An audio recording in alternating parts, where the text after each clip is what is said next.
রাতে 4টা বাজে রাতে সাড়ে আমার টেনশন করেন না মশালাই সাইমন কি বিয়ে শাদী করেছে? বয়স কত হবে তার? 17 বছর। তার গাড়ির কোনো সন্ধান পাওয়া গেছে কি? গাড়িরও কোনো সন্ধান পাওয়া যায়? গাড়িটা কি নিজে চালাইতো না ভাড়া চালাইতো? ভাড়া চালাইতো, ভাড়া গাড়ি ছিল। তা কারোর সাথে কোনো ধরনের শত্রুতা আছে কিনা? কোনো শত্রুতা মানে ছিল না আমার ছেলে। এখন যে লাশ তো পাওয়া গেছে, এখানে আপনার কিভাবে একটা শুনতে পাইলেন যে এখানে একটা মৃতদেহ পাওয়া গেছে? সন্ধান পেলেন কিভাবে? ওই আমার পাশের বাসার ভাই একটা আসছে আগে, আইয়া দেখে তারপর আমারও ফোন দিছে, ইয়া করছে এখানে আইয়া দেখেন তো সাইমনের মতো কালো শার্ট, সাইমনের প্যান্টার মতো ওই মুখ চেহারা দেয়া যায় না আইয়া। তারপর আমি দৌড়াই আইছি, আমি আমার ছেলের শার্টটা তো ঠিক আছে, কালো প্যান্টটা দেখে আমি বলছি, এটা আমার ছেলে, প্যান্টটাও এটা আমার ছেলে। মানে আপনারা মোটামুটি একবার সম্পূর্ণভাবে আপনারা শনাক্ত করতে পারছেন?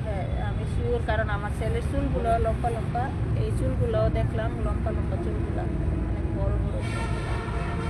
আমার ছেলের চুল এখন এইগুলো কারা করতে পারে বা কি আসলে এই ব্যাপারে কোনো আপনার কোনো মন্তব্য এই আছে? ব্যাপারে আমি এখন কিছু বলবো না, বলার আছে কিন্তু এখন কিছু বলবো না। মানে বলার আছে বলতে কি বলতে চাচ্ছেন? আছে, আমার বলার অনেক কিছু আছে, আমি এখন কিছু বলবো না। মানে এখন কি আপনাকে হুমকি কোনো সম্মুখীন না না, আছেন? আমার কোনো কেউ হুমকিও দেয় নাই। তো তাহলে আপনি যদি আপনার কাউকে অভিযোগ করতেছেন? কারোর সাথে ঝগড়া বা দ্বন্দ্ব ছিল কিনা? কারোর সাথে না, এখন কিছু না এখন বলবেন নাকি আপনি কি কোনো পরবর্তীতে কাউকে মানে কোনোভাবে ফাঁসাইতে চাচ্ছেন নাকি? না, বাকি আছে?